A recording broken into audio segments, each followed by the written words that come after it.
I recognize the legitimate grievances of the Palestinian people, but nothing can justify these acts of terror and the killing, maiming, and abduction of civilians. I'm deeply alarmed by reports of over 500 Palestinians, including women and children, killed in Gaza and over 3,000 injured. Displaced families in Gaza were also hit.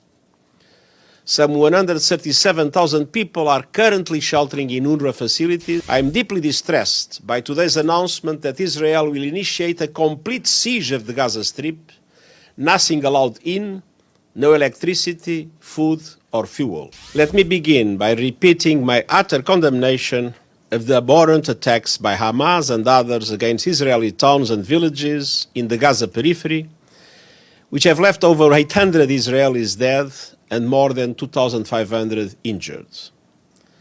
Sadly, these numbers are expected to rise as the attacks are ongoing and many remain unaccounted for.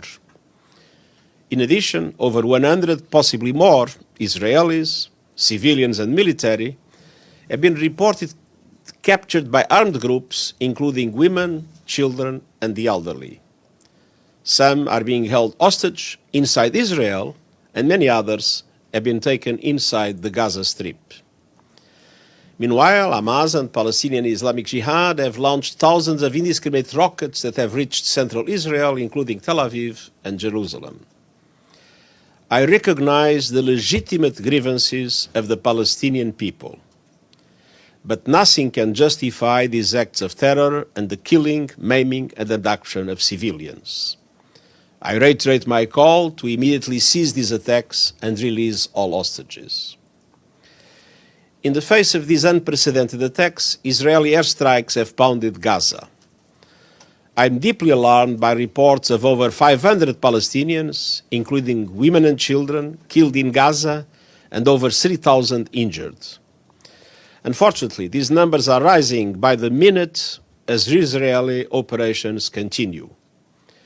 While I recognize Israel's legitimate security concerns, I also remind Israel that military operations must be conducted in strict accordance with international humanitarian law.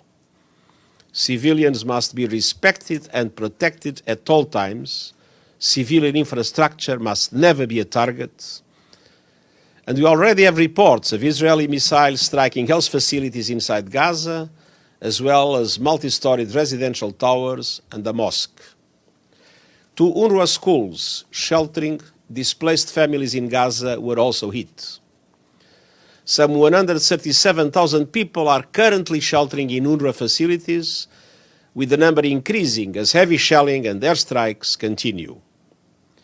I am deeply distressed by today's announcement that Israel will initiate a complete siege of the Gaza Strip, nothing allowed in, no electricity, food, or fuel.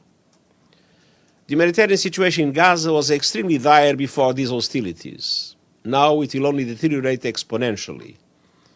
Medical equipment, food, fuel, and other humanitarian supplies are desperately needed, along with access for humanitarian personnel.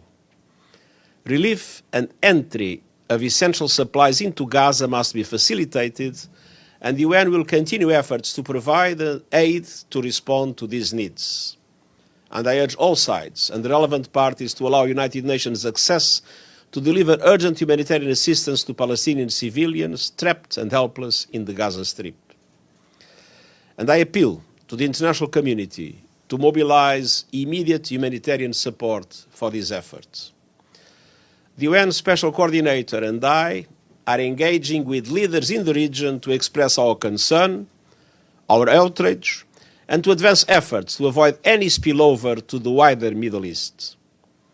Even in these worst of times, and perhaps especially in the most trying moments, it is vital to look to the long-term horizon and avoid irreversible action that would embolden extremists and doom any prospects for lasting peace. This most recent violence does not come in a vacuum. The reality is that it grows out of a long-standing conflict with a 56-year-long occupation and no political end in sight. It's time to end this vicious circle of bloodshed, hatred, and polarization. Israel must see its legitimate needs for security materialized, and Palestinians must see a clear perspective for the establishment of their own state realized. Only a negotiated peace that fulfills the legitimate national aspirations of Palestinians and Israelis, together with their security alike, the long-held vision of a two-state solution in line with United Nations resolutions, international law, and previous agreements, can bring long-term stability to the people of this land and the wider Middle East region.